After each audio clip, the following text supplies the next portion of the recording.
বিএনপির ভারপ্রাপ্ত চেয়ারম্যান জনাব তারেক রহমান, আপনাকে আমাদের অনুষ্ঠানে স্বাগত জানাই। ধন্যবাদ। আমাদের শুভেচ্ছা এবং কৃতজ্ঞতা জানবেন। আমাদের সাথে আরো থাকছেন সজীব ওয়াজেদ জয়, আপনাকে আমাদের অনুষ্ঠানে স্বাগত জানাই। আমি প্রথম প্রশ্ন নিয়ে একটু সজীব ওয়াজেদ জয় আপনার কাছে আসতে চাই।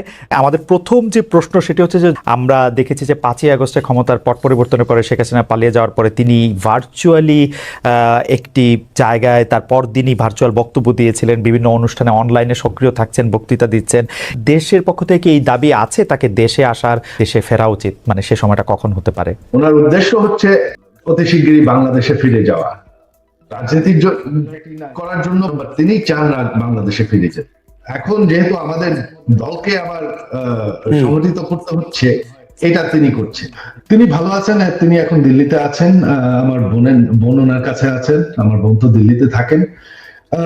তিনি ভালো আছেন, তবে অবশ্যই ওনার খুবই মন খারাপ। তিনি খুবই দুঃখিত যে দেশের জন্য ওনার বাবা জান দিয়েছেন, আমার পুরো পরিবার জান দিয়ে হারিয়েছে।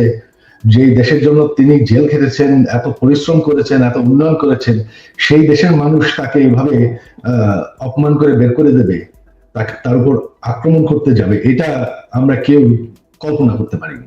এটা তো আপনার একটা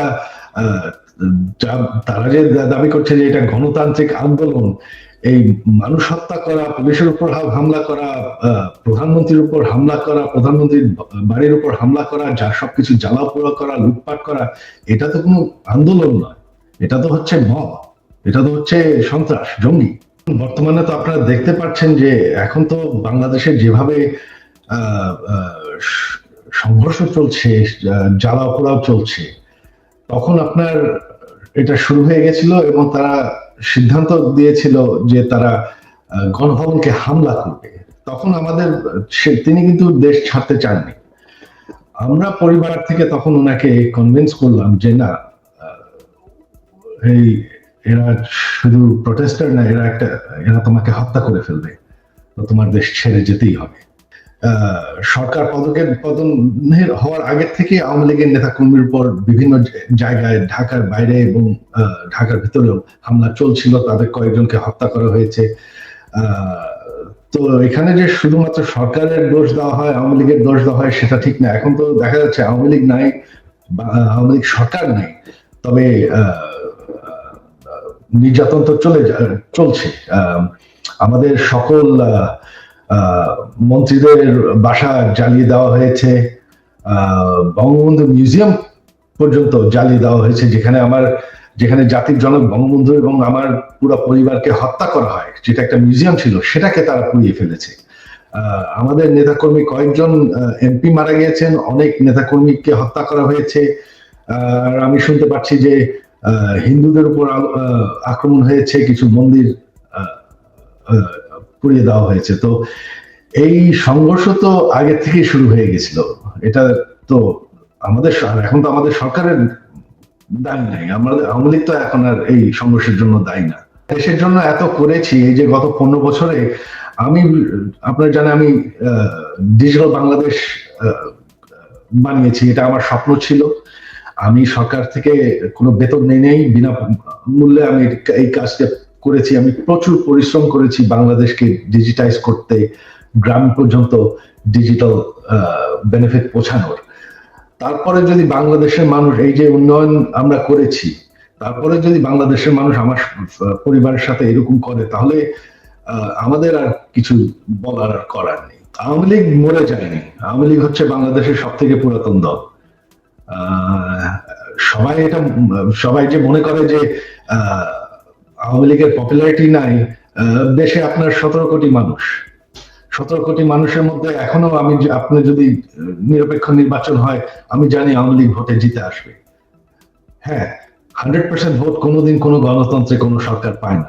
আমাদের বিরুদ্ধে যারা ভোট হেরে গেছে বা তারপর তো বয়কট করেছি, হ্যাঁ, এদেরকেই আপনি দেখেছেন যারা আওয়ামী লীগ বিরোধী, তাদেরকেই দেখা গেছে। তবে আওয়ামী লীগের যারা সমর্থক, তারা কিন্তু দেশে আছে।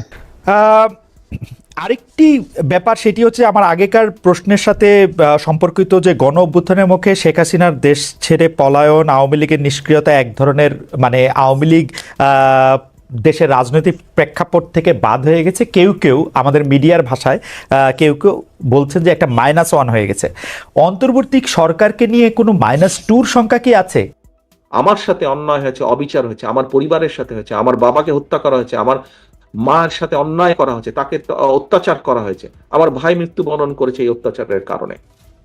আজকে এর জবাব যদি আমাদেরকে দিতে হয়, এই অন্যায় অত্যাচারের, আপনাদের সাথে যে অন্যায় হয়েছে, আমাদের বহু নেতাকর্মী, বাবা মারা গিয়েছে, মা মারা গিয়েছে, স্বজন মারা গিয়েছে, হাত করা অবস্থায় তাকে জানাজা পড়তে বাধ্য করেছে, আমাদের বহু সহকর্মী মারা গেছে জেলখানার ভিতরে হাত করা পরা অবস্থায়। পলাতক স্বৈরাচারের সঙ্গে সঙ্গে তার অবৈধ মন্ত্রী, এমপি, বুদ্ধিজীবী বা বিচারপতি, বায়তুল মোকাররমের খতিব, প্রেস ক্লাবের সভাপতি, সম্পাদক কিংবা কতিপয় সাংবাদিকের পলায়নের মধ্যে দিয়ে আবারও প্রমাণিত হয়েছে অবৈধ রাষ্ট্রশক্তি নয়, বরং শেষ পর্যন্ত জনগণের রায় কিন্তু চূড়ান্ত, যে আওয়ামী লীগ স্বাধীনতা একসাথে যায় না। আওয়ামী লীগ আর গণতন্ত্র একে অপরের শত্রু। অপরদিকে বিএনপির কাছে গণতন্ত্র, বাক, ব্যক্তি আর স্বাধীনতার, সংবাদপত্রের স্বাধীনতা নিরাপদ। বিতাড়িত স্বৈরাচারের পলায়নের পর গণতান্ত্রিকামী জনগণের আকাঙ্ক্ষা পূরণে এক বিশাল দায়িত্ব নিয়ে আজকের অন্তর্বর্তীকালীন সরকারের যাত্রা শুরু হয়েছে।